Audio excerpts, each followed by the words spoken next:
CPM Puthiyavila local committee ജനപ്രതിനിധികൾക്ക് സ്വീകരണവും രാഷ്ട്രീയ വിശദീകരണ യോഗവും നടത്തി. CPM ജില്ലാ സെക്രട്ടേറിയറ്റ് അംഗം M സത്യപാലൻ ഉദ്ഘാടനം നിർവഹിച്ചു. CPM പുതിയവിള ലോക്കൽ കമ്മിറ്റിയുടെ നേതൃത്വത്തിൽ ജനപ്രതിനിധികൾക്ക് സ്വീകരണവും രാഷ്ട്രീയ വിശദീകരണ യോഗവും സംഘടിപ്പിച്ചു. CPM ജില്ലാ സെക്രട്ടേറിയറ്റ് അംഗം M സത്യപാലൻ ഉദ്ഘാടനം നിർവഹിച്ചു.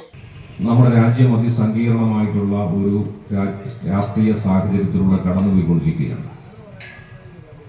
രാജ്യത്ത് അധികാരത്തിലിരിക്കുന്ന BJP നേതൃത്വം കൊടുക്കുന്ന ഗവൺമെന്റ് നടപ്പാക്കിക്കൊണ്ടിരിക്കുന്ന ജനവിരുദ്ധ നയങ്ങൾക്കെതിരായിട്ടുള്ള അതിശക്തമായ സമരങ്ങളും പ്രക്ഷോഭങ്ങളും പോരാട്ടങ്ങളുമെല്ലാം നമ്മുടെ നാട്ടിൽ കരുത്താർജിച്ചു വരികയാണ്.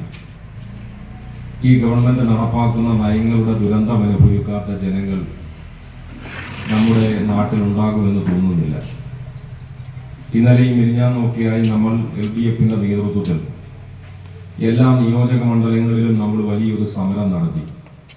നമുക്കെല്ലാം ഭക്ഷണം കഴിക്കണമെങ്കിൽ അത് പാകം ചെയ്യാൻ ആവശ്യമായ പാചകവാതകം കിട്ടാക്കനിയായി മാറുകയാണ്.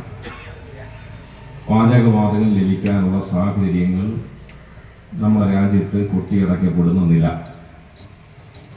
ലോകത്ത് അടിച്ചേൽപ്പിക്കപ്പെട്ടിരുന്ന ഒരു യുദ്ധം അമേരിക്കൻ സാമ്രാജ്യത്വവും അതിൻ്റെ പിണിയാളികളും എല്ലാം ചേർന്നുകൊണ്ട് ലോക സമാധാനത്തിന് തന്നെ ഭീഷണിയായി നൽകിക്കൊണ്ടാണ് മുന്നോട്ട് പോയത്. എന്നാൽ ഇന്നിപ്പോൾ ആ പ്രസ്ഥാനത്തിന് എതിരായ നിലപാടെടുത്തുകൊണ്ട് അദ്ദേഹം ഇപ്പോൾ രംഗപ്രവേശം ചെയ്തിരിക്കുന്നു. അഡ്വക്കേറ്റ് സുനിൽകുമാറും ടീമും ചേർന്നുകൊണ്ട് ഭംഗിയായി ആ പ്രവർത്തനങ്ങൾ ആരംഭിക്കുന്നതിന് വേണ്ടിയിട്ടുള്ള എല്ലാ പ്രവർത്തനങ്ങളും അവർ അണിയറയിലേണ്ട ഒരുക്കങ്ങളൊക്കെ തയ്യാറായിട്ടുണ്ട്. ഫണ്ടുകൾ വന്നു, അവിടെ കൃത്യമായ വികസന സെമിനാറും DPCയിലേക്ക് പോവുകയും പദ്ധതി ഉണ്ടാക്കുകയും ഒക്കെയായി നമ്മുടെ ആ പഴയ പഞ്ചായത്തിന് നമുക്ക് തിരിച്ചു കിട്ടിയിരിക്കുകയാണ്. കേരളത്തിലെ ഗവൺമെന്റ് തദ്ദേശഭരണ സ്ഥാപനങ്ങളെ കാണുന്നത് കണ്ണിലെ കൃഷ്ണമണി പോലെയാണ് എന്ന് നമ്മൾ എപ്പോഴും പറയാറുള്ളത് അക്ഷരാർത്ഥത്തിൽ ശരി തന്നെയാണ്. ഈ ഗവൺമെന്റ് എല്ലാ വികസന ക്ഷേമ പ്രവർത്തനങ്ങളും നടക്കുന്നത് അതിലേറ്റവും വലിയ സഹായമാകുന്നത് പഞ്ചായത്ത് തന്നെയാണ്.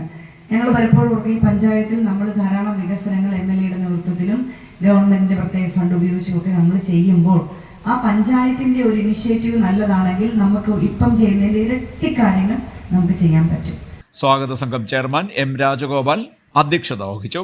സ്വാഗത സംഘം കൺവീനർ T രാജീവ് സ്വാഗതം പറഞ്ഞു. P ഗാനകുമാർ, U പ്രതിഭ MLA, Sheikh P Haris, B Abin Shah, S Sunilkumar, M Ramachandran തുടങ്ങിയവർ സംസാരിച്ചു.